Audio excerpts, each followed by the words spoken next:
¿Qué tal? ¿Cómo estás? Muchas gracias por acompañarnos una semana más con esto que es Enlace Internacional, una propuesta en coproducción entre Canal Acequia y Señal UOL, que es el canal de la Universidad Nacional de Cuyo. Mi nombre es Augusto Grilli Fox y con Laura Prudencio durante esta hora vamos a estar trabajando los principales temas en materia internacional. Gracias por acompañarnos cada semana. Vamos a repasar en el siguiente tape los temas que vamos a tratar en este Enlace Internacional.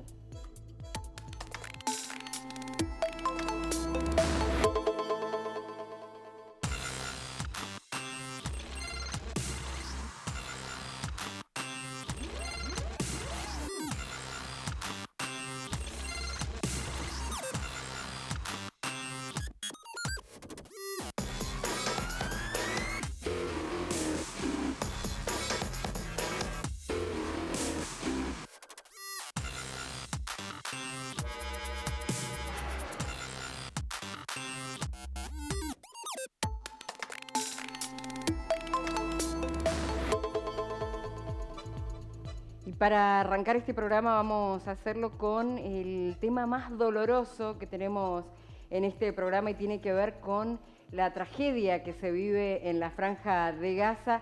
Por eso estamos en comunicación con Andrés Weiss, que es el director de Médicos Sin Frontera para América del Sur. ¿Cómo estás, Andrés? Bienvenido.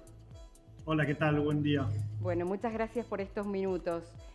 Realmente no terminamos de asombrarnos con el nivel de violencia y esto que ya verdaderamente es un genocidio, es una tragedia donde vemos civiles, niños, mujeres, ancianos siendo principalmente las víctimas directas de este enfrentamiento, ¿no?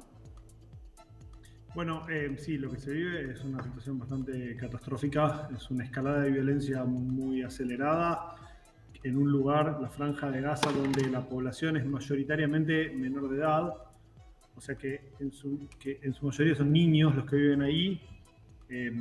Para poner un poco de cifras y poner un poco de perspectiva, estaba leyendo que los muertos ya superan los 8.000 en este conflicto, en algo más de 3 semanas.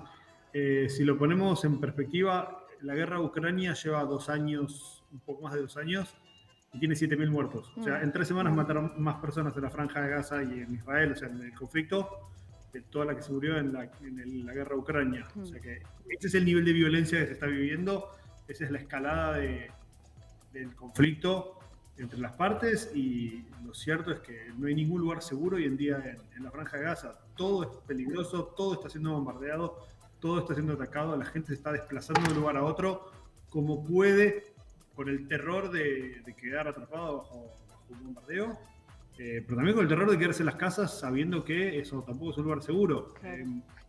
Una colega nuestra de Médicos Sin Fronteras, una intérprete, o sea, una mediadora cultural, que trabaja en uno de nuestros hospitales, Al Shifa, contaba, y esto salió en una nota, quizás la vieron, su vida de todos los días, ¿no? Bajo esta situación, o sea, de ahora, ¿no? Se levantaba y tenía a sus hijos que le decían que nada, que querían comer, que tenían hambre, o sea, hay un muy difícil acceso a los recursos, está todo muy limitado, y que ella decía, salir me da miedo porque es un bombardeo constante, son sirenas permanentes, drones permanentes, bombas permanentes, pero por otro lado quedarme en mi casa con la amenaza de invasión terrestre en la zona norte también le da mucho miedo. Y decía, no sé qué hacer, no sé si salir, quedarme, si evacuarme y migrar hacia el sur, tratando de buscar refugio en otro lado, desplazarme internamente, con el riesgo y el peligro que significa un traslado, o si quedarme y esperar. Y esto, digo, agarro este caso en particular como ejemplo porque para dar un poco de perspectiva a la gente, para que la gente entienda que hay personas, ¿no?, del otro lado, porque las cifras son frías en algún punto. Después, las historias de las personas, de una persona que cuenta lo que le pasa, bueno, como vemos en las imágenes, le da un poco más de humanidad y de realidad a lo que está pasando. Totalmente. Andrés, ¿qué pasa con la comunidad internacional acá? O sea, por ahí es una pregunta muy amplia, pero ¿qué pasa con el rol de la comunidad internacional en el sentido de que por ahí los organismos no son vinculantes? El gobierno de Israel, y me refiero al gobierno porque creo que no hace representación las decisiones que se han dado en este contexto de guerra a lo que es la ciudadanía israelí. ¿Qué pasa con la comunidad internacional a la hora de responder o de tratar de generar algún tipo de reacción en estas formas de ataque desmedidas y brutales? Bueno, en primer lugar, por un lado, estoy de acuerdo con la visión esta, ¿no? Digo, la guerra o el conflicto es entre el gobierno de Israel y lo que ellos consideran una agrupación enemiga, y no es entre la comunidad israelí en el mundo, ¿no? Entonces, me parece que esto es interesante. Yo también, para mí también esto es así. Entonces, es un poco despegar un poco el rol de las personas civiles, que es lo que también estamos tratando un poco de hacer nosotros, ¿no? Entonces, nosotros como organización estamos interesados en las víctimas del conflicto más que en el conflicto en sí. Somos neutrales frente al conflicto. Es decir, acá hay un montón de personas, en este caso, las que nosotros tratamos por circunstancias del conflicto en Gaza, que son víctimas del conflicto, son víctimas de los bombardeos, son víctimas de los ataques, que están buscando un lugar seguro, una salida del espacio, están buscando sobrevivir a esto. Y el derecho internacional humanitario, que es la Convención de Ginebra, es un conjunto de leyes que son lo que llaman las leyes de la guerra, son tratados entre países que los países firman y acuerdan que hay ciertas reglas que se van a respetar, entre ellas garantizar la vida de los civiles, otra es garantizar la seguridad de los hospitales y los centros de atención sanitaria y las ambulancias, que no van a ser blancos militares. Esto no se está respetando, y entonces acá es donde hay un llamado de la comunidad internacional en general, de Médicos Sin Fronteras en particular, y también de otras organizaciones, a detener el baño de sangre, de detener la matanza indiscriminada de civiles, que, como dije antes, son en su mayoría niños y que son simplemente víctimas de este conflicto. No son responsables, no son enemigos, no son beligerantes, sino que son los que quedaron en el medio. Entonces, lo que se pide acá es que dejen de atacarlos, que les permitan una salida segura, un corredor humanitario para poder salir, o lo que sea en las circunstancias que hay, para que no estén sometidos a este ataque, y que además los lugares de atención sean protegidos. Ahora, los que definen esto no son los organismos internacionales, no es Médicos Sin Fronteras claramente como organización privada, pero ni siquiera tampoco es las Naciones Unidas, sino que es una decisión entre los distintos países que son soberanos. Entonces, los territorios soberanos de los países son manejados por los mismos países, y son ellos los que tienen que disponer y hacer acuerdos entre las partes para poder disponer de estos espacios para que la gente salga. Lo mismo con los pasos fronterizos. Se abrió el paso fronterizo al sur de la Franja de Gaza, en una localidad que se llama Rafah, es la frontera entre la Franja de Gaza y Egipto, donde empezaron nuevamente a entrar suministros hace hoy 6 días. Esto es una buena noticia chiquita, porque si pensamos en las dimensiones de todo, hasta hace 3 semanas, cuando empezó el conflicto, el 7 de octubre, en la Franja de Gaza entraban en promedio unos 300 camiones por día. La Franja de Gaza está sitiada desde hace 16 años, entonces todo lo que entra y sale está sumamente controlado, tanto la gente como los insumos y los bienes. Entonces, todos los días entraban unos 300 camiones con lo básico, ¿no? Con alimentos, con agua, con medicamentos, con los materiales primarios para la vida de las personas. Bueno, esto se detuvo, ¿no? Durante más de 2 semanas se detuvo. Y hace 6 días empezaron de nuevo, pero entraron 56 camiones en los primeros 3 días, 56 camiones para los 2.2 millones de personas que viven en la Franja de Gaza. Bueno, hay que hacer las cuentas, no es muy difícil esto, ¿no? Para darse cuenta de que claramente es insuficiente, y sigue siendo insuficiente. La capacidad de enviar cosas está muy limitada. El paso fronterizo acá en Rafah funciona, abre la frontera por unas horas al día, las colas son interminables de los camiones que tratan de llevar cosas, así que todavía está siendo muy, muy, muy restringida la respuesta, porque está siendo muy difícil el acceso. Andrés, quería preguntarte en particular por el trabajo de Médicos Sin Fronteras, porque bueno, nos has relatado lo que se está viviendo en general. Hemos visto un título de Al Jazeera que decía "Conoce sus nombres", donde publicó el nombre de las víctimas, de todas las víctimas con su número de documento. Es realmente muy impresionante. Y saber que los hospitales también son atacados, que los lugares de la ONU, que las escuelas son atacadas, y el trabajo que ustedes llevan adelante, donde no hay elementos para tratar a los heridos, donde hay personas que necesitan medicamentos y no los tienen. ¿Cómo es ese trabajo?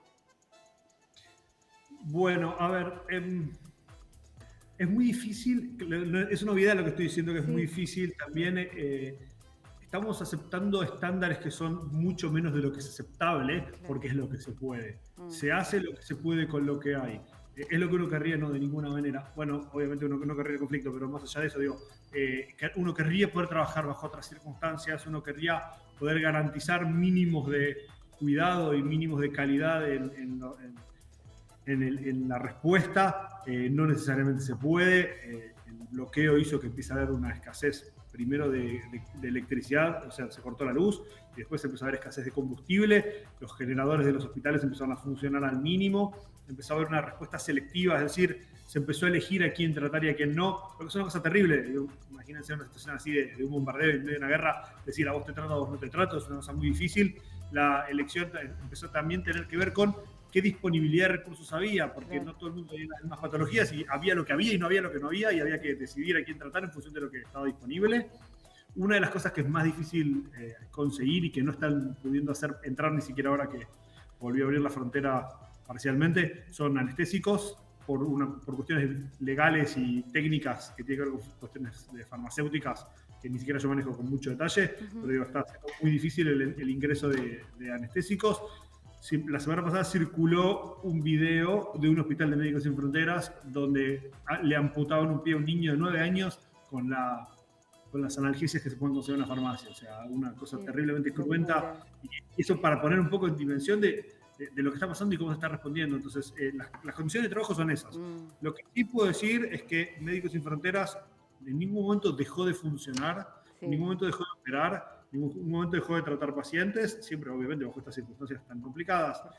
Lo que sí nos pasó a nosotros como organización, y un poco le pasó a todo el mundo, es la descoordinación, porque con la falta de electricidad viene la dificultad de las comunicaciones, y esto hace que la coordinación de la respuesta sea muy difícil, y un poco cada uno empezó a hacer lo que pudo, como pudo, descoordinado.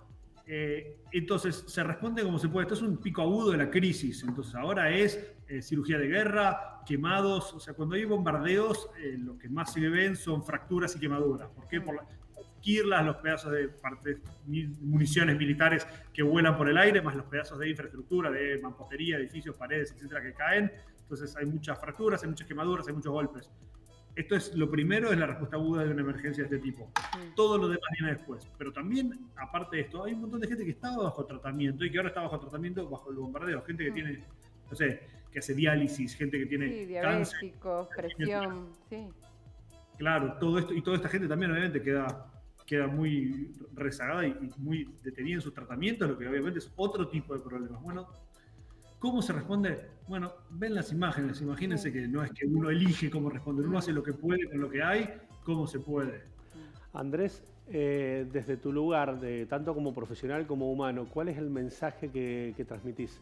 ¿Qué es lo que planteás? ¿Qué es lo que sugerís en base a esto que se está viviendo en este conflicto? A ver, mi mensaje o el mensaje que tenemos nosotros como organización es: hay que proteger a las víctimas civiles, hay que proteger a los civiles de que no sean víctimas o que no sean atacados por un conflicto militar, que no tienen la culpa, no tienen nada que ver y que son simplemente el resultado o los que se vean la peor parte de este conflicto. Entonces, protejan a los civiles, hay que detener el baño de sangre, hay que permitir que la gente salga del conflicto y hay que dejar de bombardear hospitales. O sea, los hospitales tienen que seguir siendo lugares protegidos, donde la gente sabe que va a ir y no le va a pasar nada. Te pregunto puntualmente por los rehenes israelíes en manos de Hamás. ¿Se han visto algunas imágenes donde algunas de esas personas heridas fueron atendidos? ¿Son atendidos en los mismos hospitales que se atiende el resto de la gente? ¿Tienen algunos lugares secretos donde los están atendiendo? Nosotros como organización somos imparciales frente a las víctimas. Viene una persona que está herida, que necesita atención y es atendida. A mí no me importa de qué color, de qué religión, de qué grupo, qué creencias tiene, qué color de pelo, qué color de ojos. Digo, a mí me da lo mismo, para mí es una persona que necesita atención médica. Digo, este es el juramento hipocrático, este es el principio de la medicina, y funciona así. Digo, no, de vuelta, somos neutrales al conflicto. Es decir, te lo decía para saber si se los había visto a los rehenes, por lo menos rodeados de los soldados de Hamás en alguno de estos ámbitos de salud para ser atendidos, porque muchos de ellos en las imágenes se los veía que estaban heridos. Mira, te voy a dar una foto de lo que pasó la semana pasada y que esto empeoró, para un poco tratar de dimensionar cómo funciona esto. El hospital Al-Shifa, que es el Hospital de Médicos Sin Fronteras en la ciudad de Gaza, es un hospital con 700 camas. 700 camas es más grande que un hospital público en Una Argentina. barbaridad. Es un hospital muy, muy grande. Este hospital tenía, hasta la semana pasada, o sea, antes de que empiecen los bombardeos en el campo de refugiados, más de 3.000 personas ingresadas. Esto quiere decir que son más de 4 personas por campo, ¿sí? Para tomar un poco de dimensión. Y además de esto había un par de decenas de miles de personas que estaban buscando refugio en el hospital porque sentían que ahí no los iban a bombardear. Como podrás imaginar, un poco para la foto, dentro de todo este mar de gente, de las cuales todo el mundo está desesperado, es una situación de muchísimo estrés. ¿Quién es quién? No sé quién es quién y tampoco me puedo poner a decidir quién es quién. Alguien que llega, está herido, necesita atención y se lo atiende.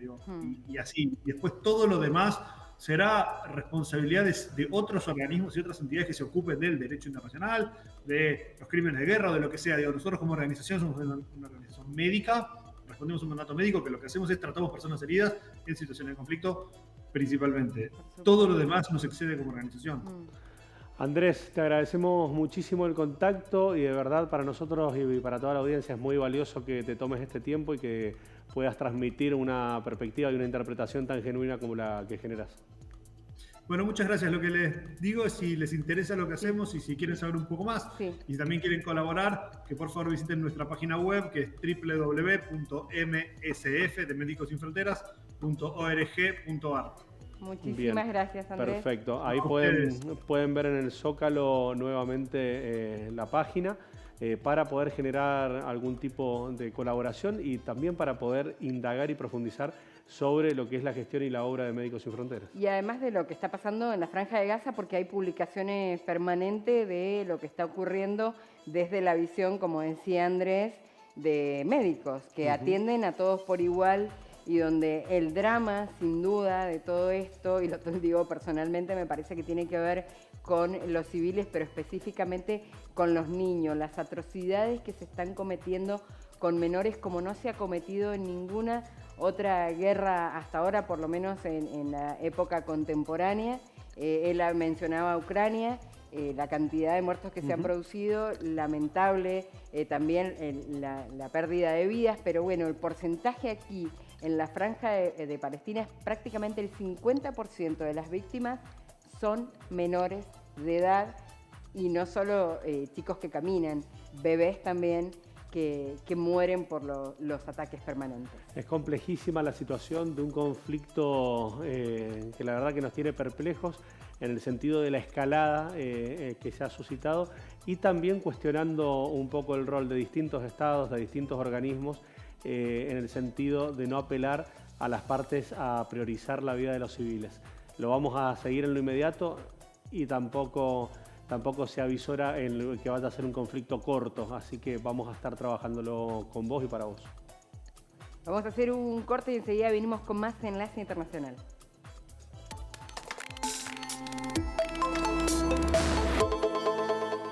¿Querés internet? Entonces querés Aero. Internet que vuela en todo Mendoza. Llámanos al 0810-333-0446. Ingresá a www.aero.com.ar. Aero. Internet que vuela.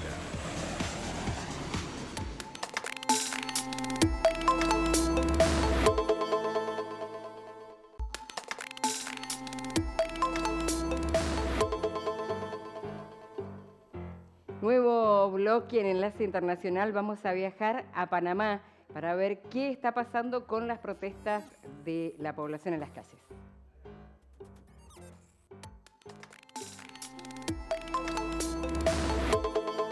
Panamá vive desde hace unas semanas agitación social con manifestaciones y paros laborales en rechazo a la operación, con la autorización del gobierno, de la mina de cobre más grande de Centroamérica.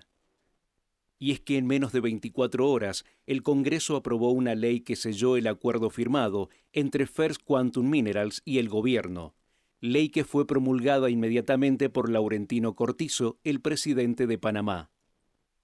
El acuerdo que permite a la minera operar en Panamá por 40 años fue declarado inconstitucional en 2017 porque el contrato original se hizo sin licitación. Por otro lado, la minera canadiense ejerce presión para que el gobierno actúe contra los manifestantes y le permita operar. Ya ha anunciado acciones legales contra el gobierno de Panamá en foros internacionales. Además, el nuevo contrato ofrece al gobierno 375 millones de dólares y el aumento de las regalías del 2 al 16%, un ingreso muy tentador para mejorar las finanzas panameñas. Algunos números de la empresa minera First Quantum Minerals en Panamá. Procesa 300.000 toneladas de concentrado de cobre al año, aporta más del 4% del PIB y 75% de los ingresos por exportaciones. Además, el nuevo contrato asegura 8.000 empleos directos y 40.000 indirectos. Por otro lado, están los argumentos de los manifestantes. La actividad minera en este país, con grandes reservas de cobre, se realiza en entornos ambientales muy importantes para la biodiversidad y el corredor biológico mesoamericano, que une a las Américas en el norte y el sur. Panamá tiene 115 concesiones mineras en un país con 75.517 kilómetros cuadrados, tan pequeño que puede cruzarse en una hora conduciendo de costa a costa. El gobierno no controla a las empresas y el desarrollo económico no llega a las comunidades.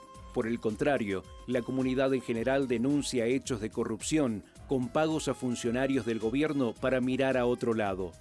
Este lunes se presentaron pedidos de inconstitucionalidad de la Ley 406, que avala el contrato del gobierno con la minera, y además fueron demandados los 45 diputados que aprobaron la norma.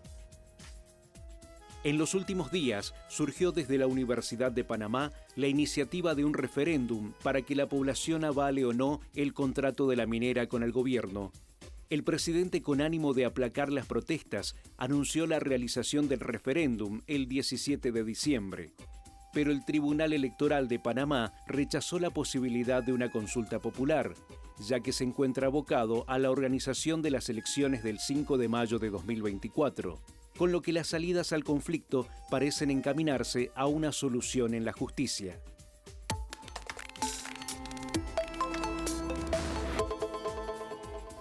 Para poder interpretar en profundidad y conocer el detalle en primera persona, vamos a generar una nota, una entrevista con Yadira Pino. Ella es docente, activista en derechos humanos, radicada en Panamá. ¿Cómo te va, Yadira? Buenas tardes. Bienvenida.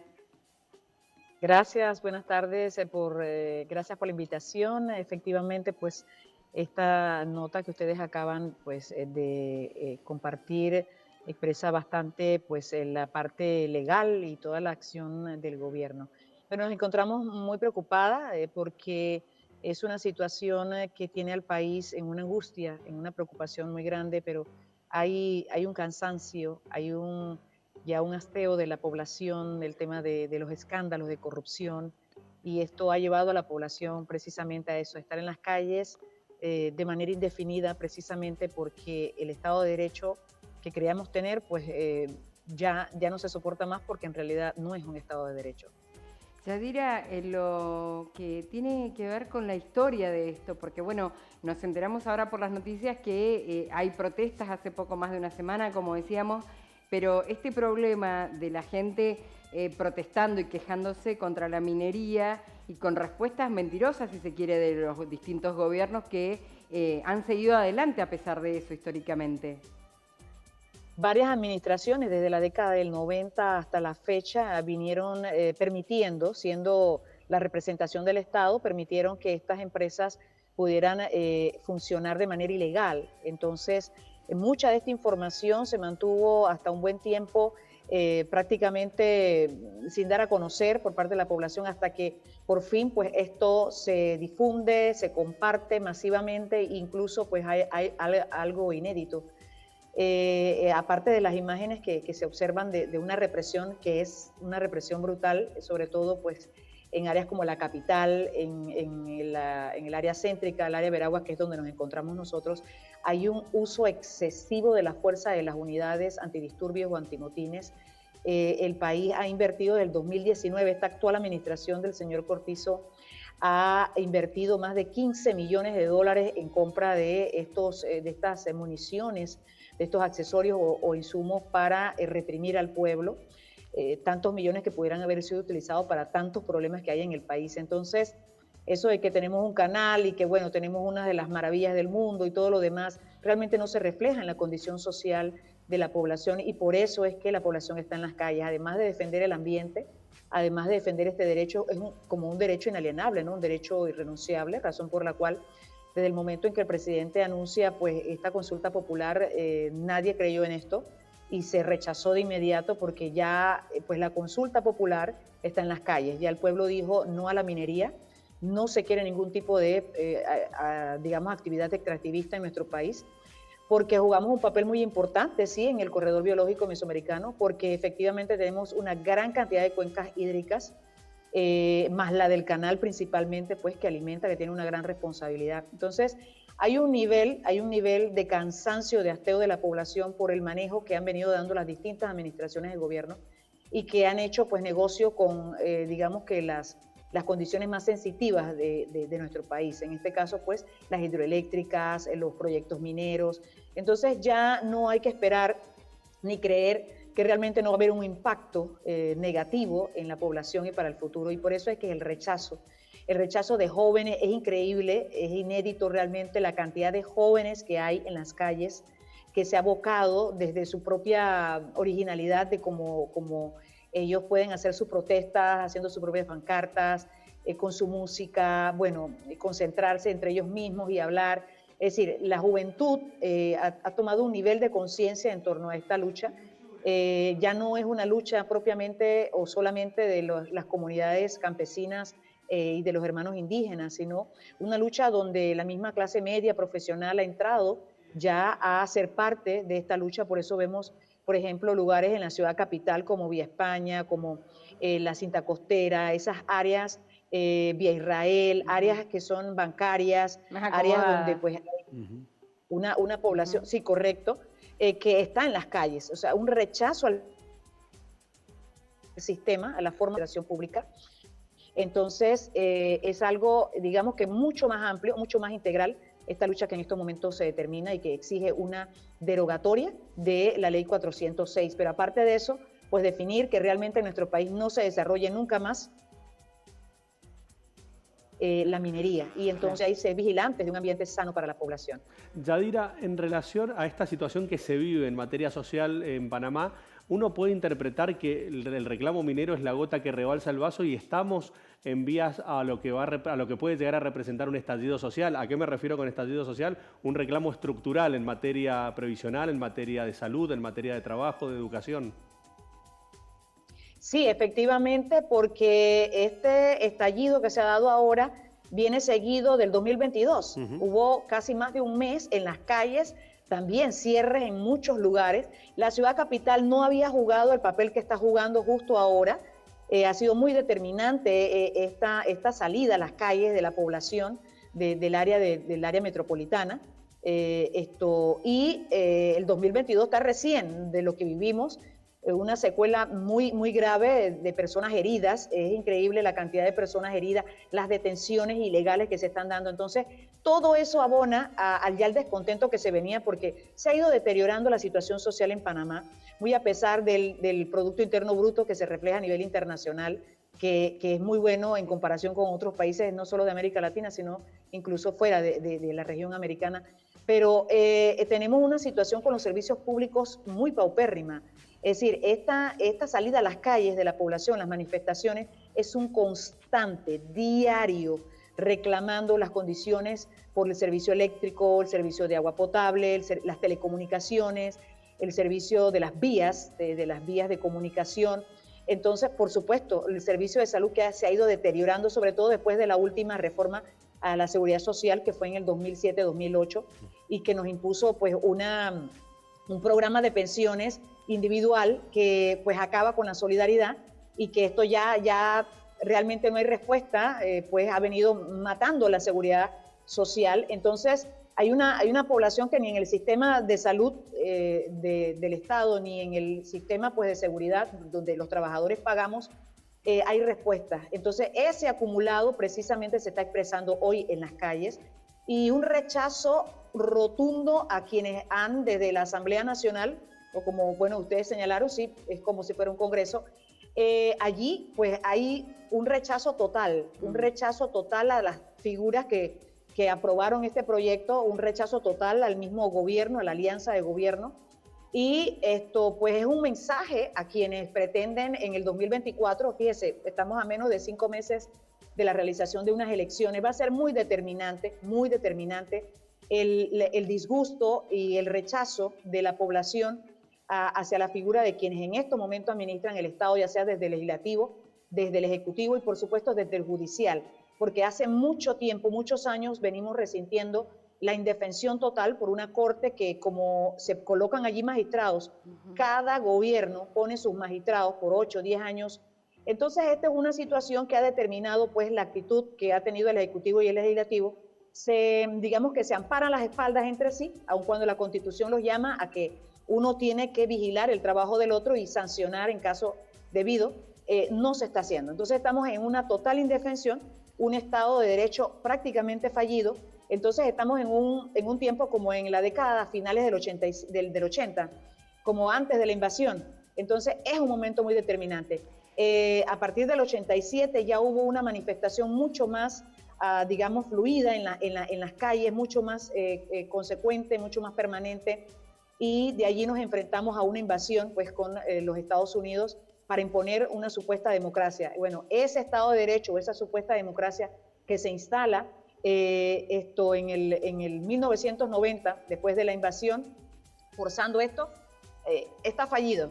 O sea, las administraciones post-invasión han venido a profundizar la crisis que ya vivíamos en la década del 80. Entonces, es un punto importante para que como país demos un paso hacia esos cambios profundos que se requieren de que el Estado realmente cumpla con la Constitución y cumpla con sus funciones, que es de administrar para que las instituciones del Estado satisfagan las necesidades de la población. Eso es lo que hay en reclamo en sí, en un nivel de lucha bastante elevado de la población panameña en estos momentos. Y además, Yadira, cuando no termina de ser la solución la minería para el país ante todos estos problemas que tienen, por lo que representa económicamente, más allá de lo que ha planteado Cortizo, que son nuevos puestos de trabajo y una importante cantidad de millones de dólares anuales.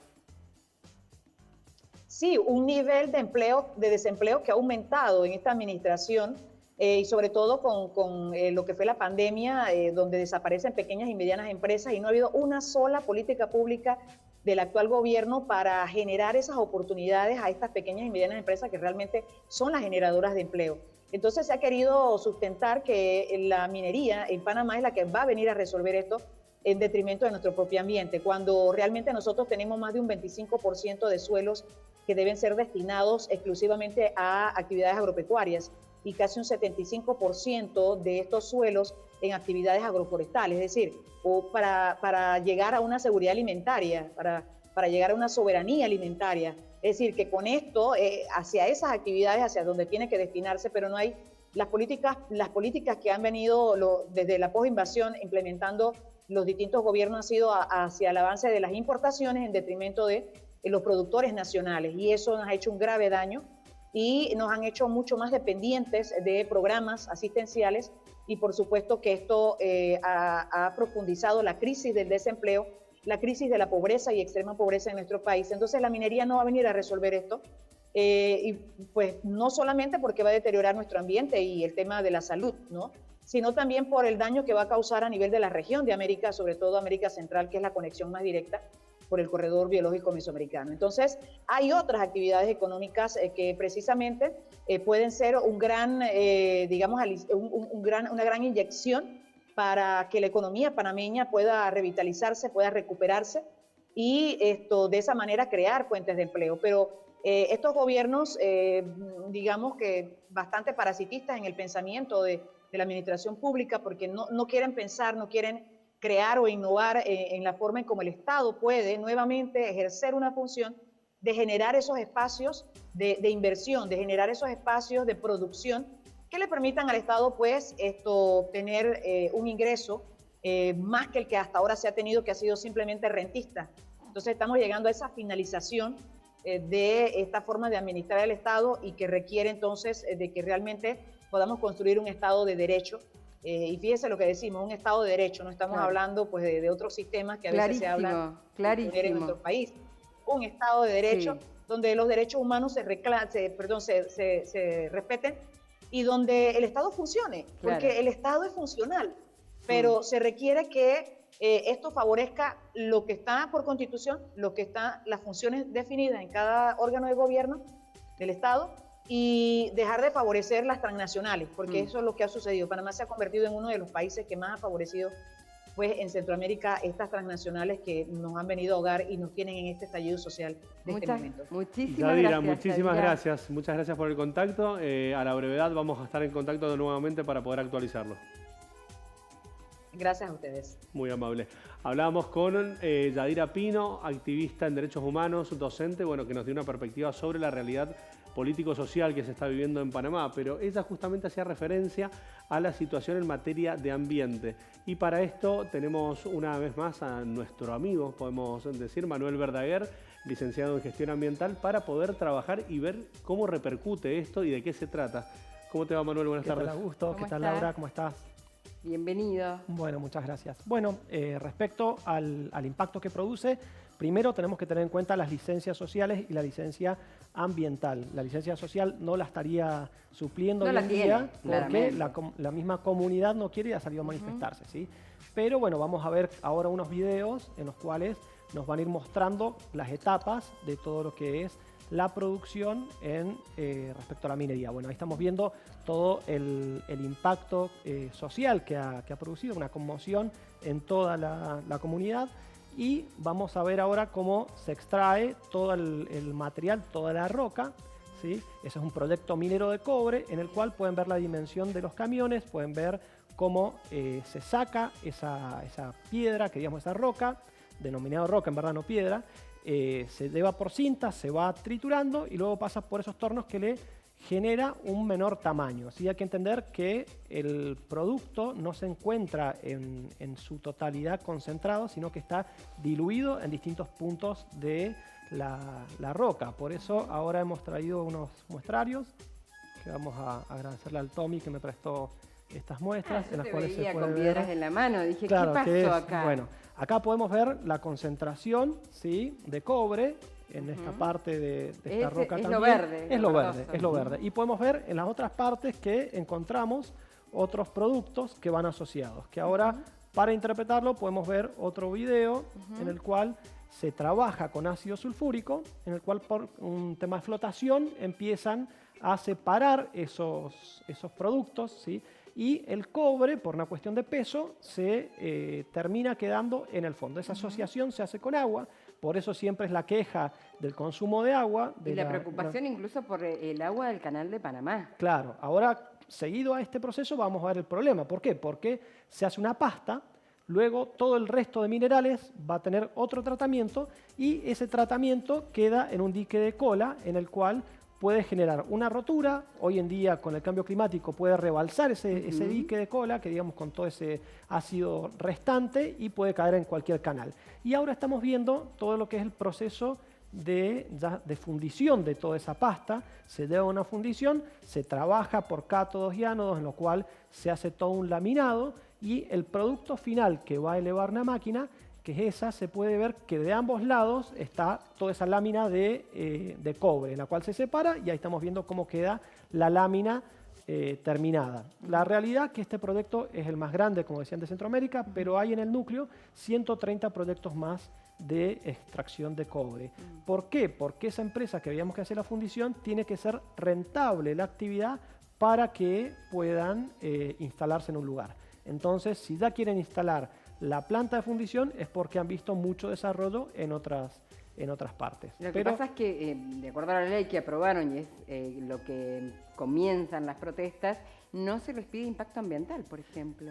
Claro, ese es un grave error, y está teniendo el Estado hoy un grave error. ¿En qué tema? Que el 22 de abril del año 2022 se aprobó el Acuerdo de Escazú, que es para la defensa netamente regional, que es a través del mecanismo de la ONU, pero es netamente regional para lo que es América Latina y el Caribe. Y en eso los activistas y cualquier persona que quiera hacer defensa del medio ambiente puede hacerlo mediante el mecanismo, porque Panamá adoptó ese tratado, y es un tratado internacional y entra dentro del rango de las declaraciones de derechos humanos. Bien, bien, clarísimo, Manuel. En relación a las formas que se han aplicado, ¿Cuáles son los riesgos que pueden llegar a darse si llegan a querer seguir avanzando con esto sin este consenso social, justamente? Los riesgos, y bueno, primero es el descontento social que va a producir una gran fuerza de impulsión de evitar este tipo de extractivismo, pero si se avanza sin un procedimiento de evaluación de impacto ambiental es complejo. ¿Por qué? Porque hoy en las evaluaciones no se está teniendo en cuenta la crisis climática. Entonces, si uno tiene por ahí una sobredimensión en alguna precipitación, puede que se dé el rebalse de todos esos líquidos. Además hay que tener en cuenta por ahí las detonaciones. Panamá es un país muy chiquito en superficie, entonces al colocar el ANFO, explotarlo, las voladuras, por ahí hay desplazamiento de animales de la cercanía, pero no es lo mismo que un proyecto en cordillera. En este caso no tiene mucho espacio para poder irse, y además generaría un impacto, si llegase a haber una contaminación por líquidos, un impacto que sería transfronterizo, porque afectaría a otros países también. Pero en lo que es la temática del cobre, se está hoy en día hablando de una electrificación de la economía, porque el cobre se requiere para todo, para lo que es viviendas, para lo que es electrodomésticos, y más que nada en la tendencia que hay de la electromovilidad, junto con el litio. Y hay algunos investigadores que especulan que a partir del año 2030, en sus próximos 25 años, se va a extraer la misma cantidad de lo que se ha extraído de cobre en los 100 años. Por eso está muy vinculado a la parte económica de poder desarrollar estos emprendimientos. Manuel, muchas gracias. Muchas gracias. De nada. No te vayas, en el próximo bloque tenemos mucho más Enlace Internacional.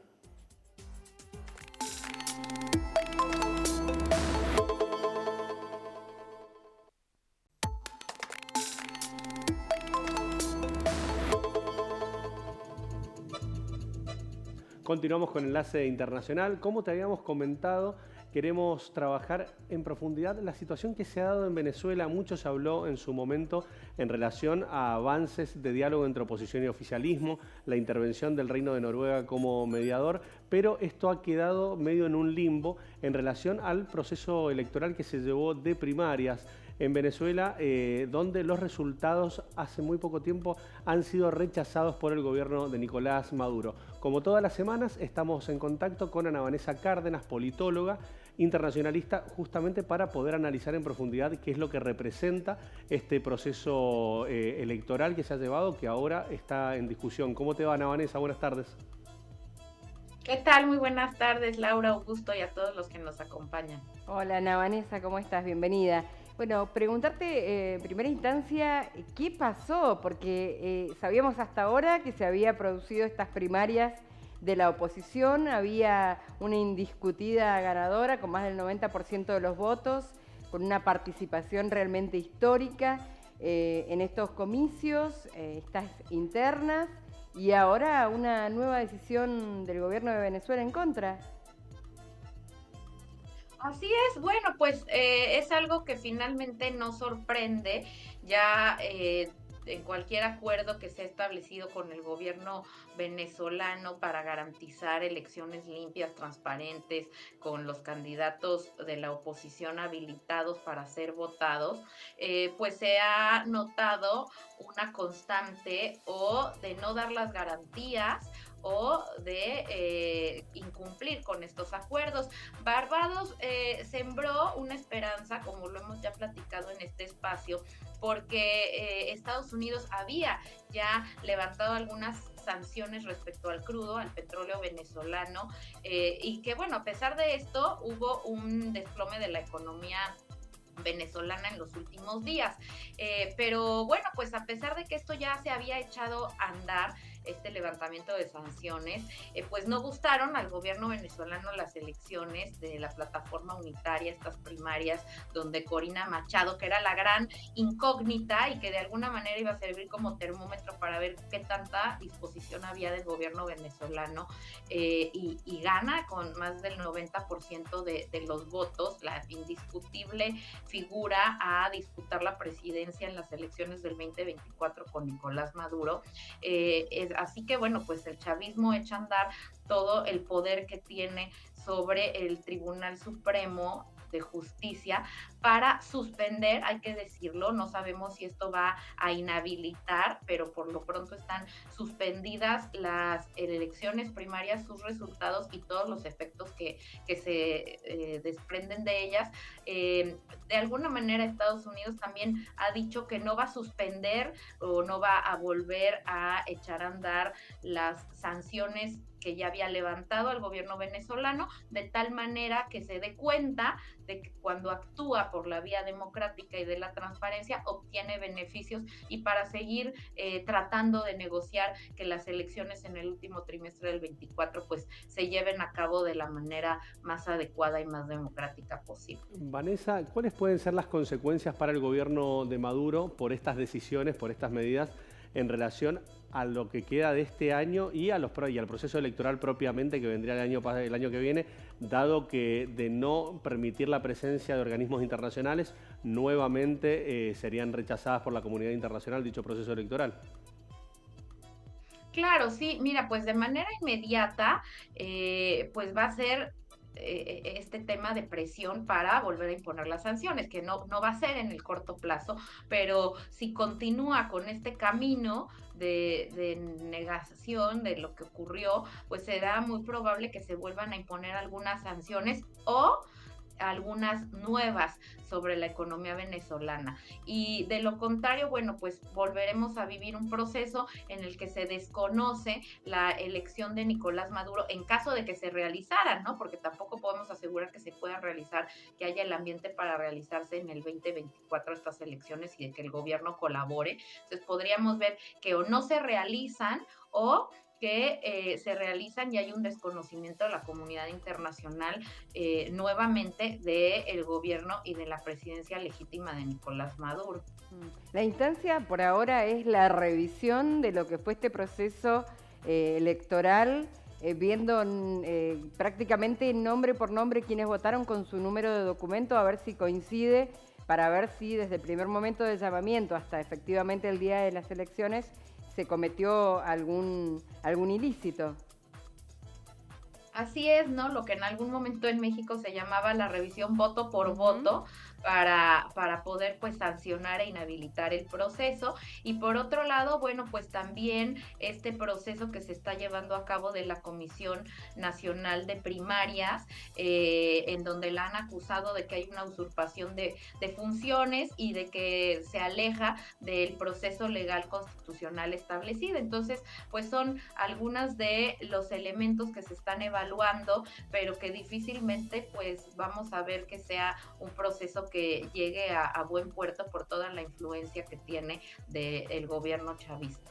Bien, Ana Vanessa, en relación a lo que ha sido el proceso electoral regional que se ha llevado a cabo en Colombia, ha arrojado resultados que por parte de varios analistas hacen referencia a una derrota por parte de Gustavo Petro. ¿Vos lo entendés de esta forma? ¿Entendés que es un llamado de atención? ¿Cómo lees este proceso electoral regional que se ha llevado a cabo en Colombia? Sí, me parece que sobre todo lo que ocurrió en las grandes ciudades como Medellín, Bogotá, Cali, ¿no? Pues son ejemplos de que la gente está muy cansada de las promesas, que quieren que el gobierno pues ejerza estas reformas que tanto ha prometido y que no ha hecho, y también una respuesta a la grave crisis económica y de inseguridad que se está gestando o que se sigue gestando en Colombia. Desde luego que la oposición en sus campañas pues llamaba a un voto en contra, a un voto de castigo a Petro, y es por eso que sí es importante considerarlo como un llamado de atención y como una pérdida para el pacto histórico de Gustavo Petro, que prometió mucho y que ha podido lograr muy poco, y que una de sus banderas además era el tema anticorrupción, y tuvimos este gran escándalo, ¿no? Del dinero y del enriquecimiento ilícito de su hijo, en el que incluso habla de cómo llegó este dinero a la campaña y que habría también estado conformada esta cantidad por dinero del narcotráfico. Eso le hizo mucho daño a la imagen de Gustavo Petro, junto con que este acuerdo de paz con el ELN, pues tampoco fue tan vistoso a nivel internacional, porque justamente fue las mismas semanas en que hubo este escándalo de corrupción y que de alguna manera pues opacó este acuerdo, y que además este acuerdo pues no se ha reflejado tampoco en la disminución de las cifras de algunos delitos relativos a la seguridad. Eso es por un lado lo que tiene que ver con la ciudadanía y con el gobierno que lleva adelante el presidente Petro, pero desde lo político muchos dicen que en este tiempo no ha sabido construir lo que sería el petrismo, que es la parte política, la pata política que lo acompañe y que verdaderamente pueda hacer un cambio de cara a este tipo de elecciones que han sido en este caso regionales.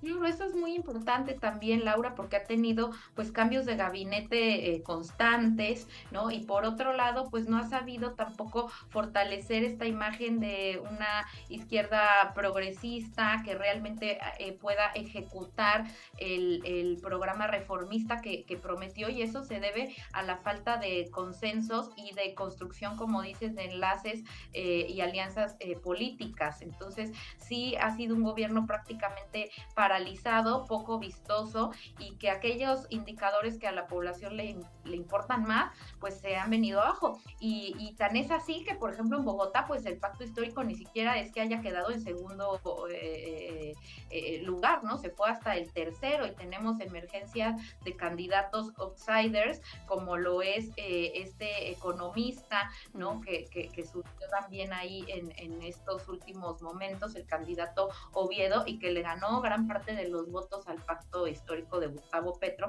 que prometía ser un gobierno de izquierda, que iba a dejar como un cambio y un legado importante en la historia política contemporánea colombiana.